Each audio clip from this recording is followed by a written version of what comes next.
এই যে যারা যারা মেশিন দিয়ে বা জমিনের ধান কাটবেছেন দেহ অবস্থা, ধানের অবস্থা দেখো, মারামারি ধান খালি ধান।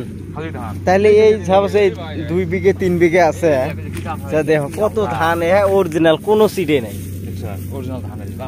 তা এরকম যদি গুড়া আলে ছড়ে দেওয়া হয় ধান, তাহলে কত মন ধান নষ্ট হবো।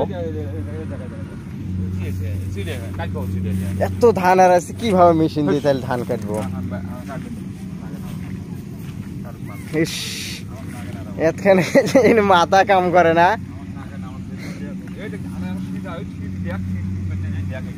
শীষ তো বহুত এরাইছে। আর ধান ঠাই ঠাই একদম না হলেও একটাই যেটাই পড়ছে, না হলে 1 কেজি 2 কেজি করে গোড়ালে যদি এরম দেখা যায়, তাহলে মেশিন দিয়ে ধান কাটে লাভটা কি?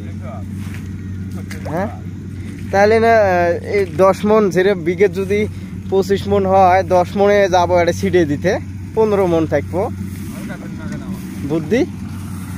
তাইলে না খালি শীষ আর ঠাই ঠাই ওরম ধান পরি আছে। ওই ওটাই একটাই ওরম পরি আছে। তা কিভাবে এটা 2 বিঘে না, 2 বিঘের মধ্যে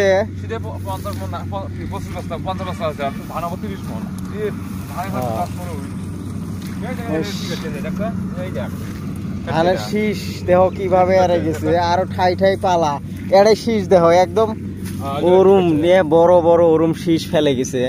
তাই এই যে ধান কাটা গাড়ি দিয়ে ছাই ছাই ধান কাটবে লিখছেন, হুঁশিয়ার মধ্যে কাটবেন। ঠাই ঠাই এরুম ধান ফেলে গেছে, মনে হয় 10 মন ধান এই 2 বিঘে ছিটে দিলেও বুঝি কুলেবে না, আরো বুঝি নাকবো দরকার।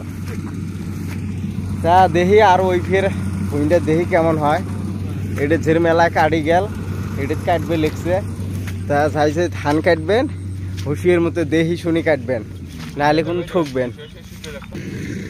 দেহ ধান কাটা গাড়ি দিয়ে খালি ধান কাটবে চান আছে, এলে ধান কাটা গাড়ি দিয়ে ধান যদি তোমরা মারেন ডাইরেক্ট, বহুত শীষ বড় বড় গোড়ালে, আর ধান ঠাই ঠাই ওরুম পরি আছে।